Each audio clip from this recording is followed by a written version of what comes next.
Ton PC RAM? Eh bien aujourd'hui, je te dis pourquoi. Sois le bienvenu dans la Linksys Academy.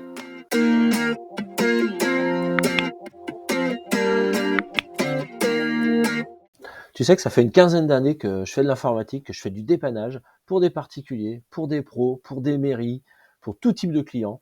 Et c'est toujours la même question qui revient le plus souvent depuis toutes ces années. Mon PC RAM, qu'est-ce qu'il faut faire? Ça avance à rien, j'en ai marre. Certains même me disent qu'ils vont le balancer par la fenêtre. J'ai aussi des clients qui me disent qu'ils sont obligés de l'allumer avant le petit déjeuner s'ils veulent être sûrs de consulter leur mail avant le repas du midi. C'est assez hallucinant. On est quand même en 2023 aujourd'hui. Un PC, ça devrait pouvoir avancer. Et en fait, il y a beaucoup de croyances autour de ça. Les gens pensent pouvoir faire des petites choses qui vont tout changer. Et en réalité, ça change rien du tout. Et puis finalement, ils finissent par s'en accommoder, mais c'est assez intolérable. Si tu es devant cette vidéo, c'est peut-être que tu es dans ce cas-là.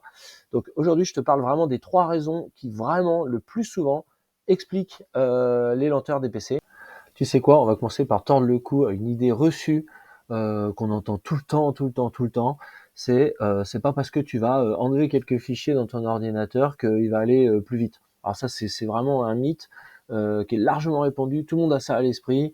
Non, c'est pas comme une machine à laver. C'est pas parce que tu enlèves un petit peu de linge que ça va mieux laver. Non, ça marche pas du tout comme ça.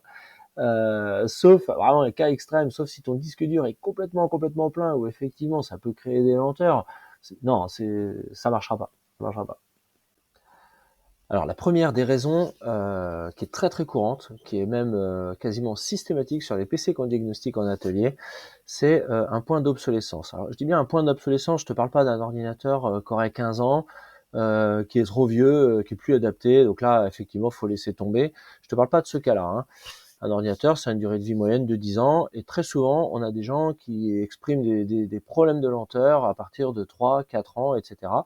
Et c'est pas par hasard si c'est sur ce type de PC que les lenteurs se font le plus ressentir, puisqu'en fait, il y a une technologie de disque dur qui a changé il y a quelques années. Alors je m'explique parce que là, je sens que tu vas pas tarder à flipper. Le disque dur, c'est une des pièces principales de ton ordinateur parce que elle contient Windows, elle contient tous tes programmes et tous tes documents, tes photos, tout ça. Cette pièce-là est sollicitée en permanence, elle est en permanence lue, écrite au fur et à mesure que l'ordinateur travaille. Et donc, je parle d'un changement de génération avec l'apparition de disques qu'on appelle des SSD, qui changent tout parce qu'ils vont beaucoup plus vite que ceux qu'on avait avant, qui étaient eux des disques mécaniques. Mécanique, ça veut dire que en fait, à l'intérieur de ces anciens disques, voilà, en fait, à l'intérieur de ça, tu avais des plateaux, c'est-à-dire un peu comme une platine vinyle, en fait, des pièces en mouvement avec une tête de lecture comme ça qui vient lire le disque. Et donc ça, c'est ce qu'on avait depuis les années 2000, donc des disques durs mécaniques. Il y en a qui appellent ça des HD. Et ça va pas très vite parce qu'aujourd'hui, et donc depuis en particulier 3-4 ans, on a des disques SSD. Donc ça ressemble un petit peu, c'est souvent un petit peu plus petit. Mais là-dedans, il y a rien en mouvement. C'est un peu comme une clé USB en fait. C'est juste électronique. Et donc ça va vraiment beaucoup plus vite. Et c'est hyper important en fait aujourd'hui d'utiliser ça, puisque finalement de mise à jour en mise à jour, ton ordinateur aujourd'hui, bah, il exige d'avoir ça pour pouvoir fonctionner. C'est pas parce qu'il a 3-4 ans, 5, 6, 7 qu'il est foutu. Il faut juste changer le disque. Il faut mettre un disque SSD à la place. Donc ça impose quand même, c'est des travaux quand même importants. C'est une vraie rénovation de l'ordinateur. Ça impose de récupérer les données, de réinstaller tout le système, etc. Ça suppose aussi d'être souvent bien accompagné. Donc nous, c'est ce qu'on fait, c'est-à-dire que quand on fait ce genre de travaux qui sont assez profonds, voilà, on accompagne les gens jusqu'au bout, puisque bah, après il y a des histoires de réinstallation d'imprimantes, etc. Mais ça se passe très bien, et on se retrouve avec un PC qui est mieux que neuf, qui tourne mieux que neuf une fois qu'on a mis ce type de disque dedans. Le second point sur lequel, en général, ça va pas du tout et qui explique les lenteurs de l'ordinateur, c'est l'état du système. Ce que j'entends par là, c'est l'état de la partie logicielle, c'est-à-dire tout ce qui n'est pas matériel finalement, pour dire les choses plus simplement. Au niveau du système, encore faut-il que l'ordinateur fasse des choses utiles pour que ce que tu lui demandes de faire soit fait dans un délai correct. Ça peut sembler évident, mais en fait, souvent, on a un peu le faux réflexe de dire: «Ah ouais, mon ordinateur, faut que je lui rajoute des performances et cetera, des barrettes de mémoire et cetera». Donc ça, c'est plutôt des choses, qu'on entend, souvent, mais qui pour autant sont très souvent, complètement fausses également. Puisqu'en fait, souvent, c'est le système qui fait que l'ordinateur, il est occupé à faire 1000 choses inutiles et que rajouter de la mémoire finalement ne fera que compenser le problème, mais le repousser également, ça sera pas suffisant. Donc quand je dis que le système est en mauvais état, ça c'est lié à plein de raisons, hein. C'est même inhérent parfois à Windows. C'est-à-dire que Windows, de mise à jour en mise à jour, parfois interrompu, parfois plus ou moins terminé dans de bonnes conditions, Windows peut naturellement de toute façon s'écrouler plus ou moins sur lui-même et puis devenir de plus en plus lent. Donc ça c'est une première cause qui n'est pas la principale, mais qui existe également. La cause principale des lenteurs système d'un ordinateur sont toujours liées à des problèmes d'infection, c'est-à-dire de virus pour parler vulgairement. Et très souvent, en fait, moi j'ai constaté qu'il y a des gens, ils mettaient beaucoup trop d'argent dans l'achat d'un ordinateur, dans le matériel, et puis qui finalement ne gardaient pas de budget pour acheter un bon antivirus qui va vraiment garantir que durablement leur ordinateur va fonctionner comme il doit, tout simplement. Et ça, c'est bien dommage. Il y a aussi forcément ce qui provoque l'infection, et c'est aussi l'usage qu'on fait de l'ordinateur. Si on fréquente des sites très malveillants, comme certains sites qui fournissent des contenus, des films, des choses comme ça de façon illégale, voilà, on peut s'attendre à ce que ce soit pas tout à fait gratuit dans le fond, et que du coup, en échange de contenu indûment disponible, voilà, notre PC soit infecté, et puis que les gens qui prennent les risques de fournir ça s'y retrouvent. Donc il y a ça, il y a le fait que de toute façon on reçoit tous des mails, on surfe, on maîtrise pas tout, on va brancher des clés USB des amis, des copains, on va exposer notre PC à des risques. Mais malheureusement, très souvent, on met trop d'argent dans la performance du PC et pas assez dans le fait de le protéger. C'est un petit peu comme si on achetait une Porsche et puis qu'on gardait pas d'argent pour gonfler les roues, changer les pneus ou faire un vidange, enfin ce que tu veux. Moi, voilà, j'ai toujours l'habitude de dire que je préfère un Scénic bien entretenu avec les roues bien gonflées. Je pense que tu auras compris ce que j'entends par là. Donc là, il n'y a pas 50 solutions à nettoyer un système. En fait, ça n'existe pas vraiment. En fait, on sait pas trop combien de temps ça va prendre, on sait pas trop ce que ça coûte, quel résultat on va obtenir.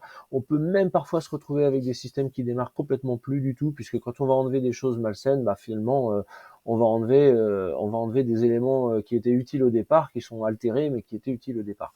Donc ça, moi, je fais pas du tout, parce que vraiment, c'est trop risqué. Et puis, le résultat est jamais vraiment au rendez-vous. Donc, problème de système, on réinstalle complètement Windows proprement, on garde les données avant, on refait le système, on remet les données et c'est super, c'est nickel. Le troisième point, c'est un sujet qui a à voir avec l'entretien de l'ordinateur.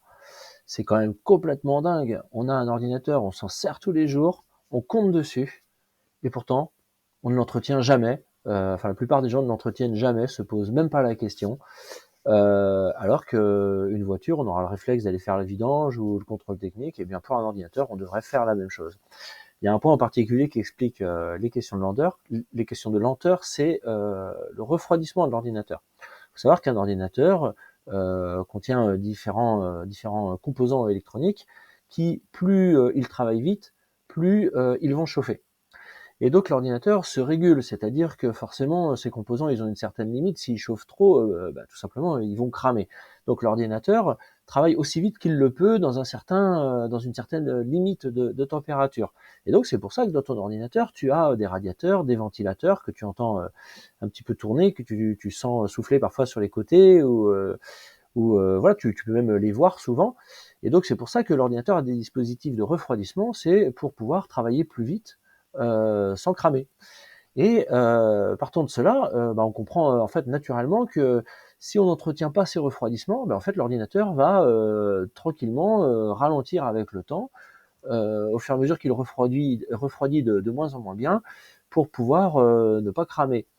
Et donc, ce qui se passe en général, c'est que on a de la poussière, on a un petit peu de poussière qui vient de l'extérieur. C'est pas forcément toujours quand on travaille dans un environnement sale. Alors c'est encore pire si on est garagiste ou qu'on travaille dans une ferme à l'extérieur ou quelque chose comme ça. C'est encore pire. Mais même à la maison, on a de toute façon les petites poussières qui sont dans l'air qui viennent petit à petit colmater les radiateurs, les ventilateurs et globalement nuire complètement au refroidissement de l'ordinateur. Donc un des autres moyens importants de rendre la vitesse d'origine à son ordinateur, c'est tout simplement de l'entretenir, je dirais tous les ans, tous les 2 ans, au moins faire un soufflage complet de tout ce qui est à l'intérieur. Donc l'idéal c'est de pouvoir le démonter. Il faut faire attention si on n'est pas à l'aise, au mieux se contenter du minimum, mais déjà ce serait bien. Donc souffler avec une petite soufflette, pas trop forte, ou une petite bombe de nettoyage. Alors surtout jamais aspirer en fait le contenu de l'ordinateur, parce qu'on risque d'avaler des éléments. Donc ça, je l'ai parfois vu chez mes clients. Mais voilà, l'important en tout cas, c'est de faire en sorte que l'air circule à travers le PC, que les ventilateurs puissent tourner correctement, et puis que l'ordinateur ne chauffe pas, même s'il il travaille fort. Allez, petit résumé. Donc, première chose, assure-toi de bien avoir un disque de nouvelle génération dans ton ordinateur. Même s'il a un petit peu d'âge, ça se change, c'est pas la peine de le jeter, c'est pas la peine de créer un déchet pour ça. Non, non. Remplacer le disque par un disque SSD, c'est déjà essentiel. Ensuite, avoir un système en bon état, propre, c'est aussi un élément indispensable pour que ton ordinateur fonctionne correctement. Et pour terminer, entretiens-le, notamment fais-le souffler ou souffle-le toi-même tous les ans, tous les 2 ans, pour être sûr qu'il refroidisse très bien. Si tu respectes déjà ces 3 points-là, tu peux être certain que ton PC fonctionnera de façon satisfaisante, il sera réactif. Cette vidéo est maintenant terminée, j'espère qu'elle t'aura aidé à comprendre ce qui ne va pas dans ton PC. D'ailleurs, je t'invite à me le dire en commentaire. Mets-moi en commentaire ce qui, dans ton cas, a permis d'aller beaucoup plus vite sur ton ordinateur. Peut-être qu'il y a d'autres raisons aussi, donc n'hésite pas, pose tes questions et partage cette vidéo avec tous les gens que tu connais et qui râlent sans cesse à propos de leur PC.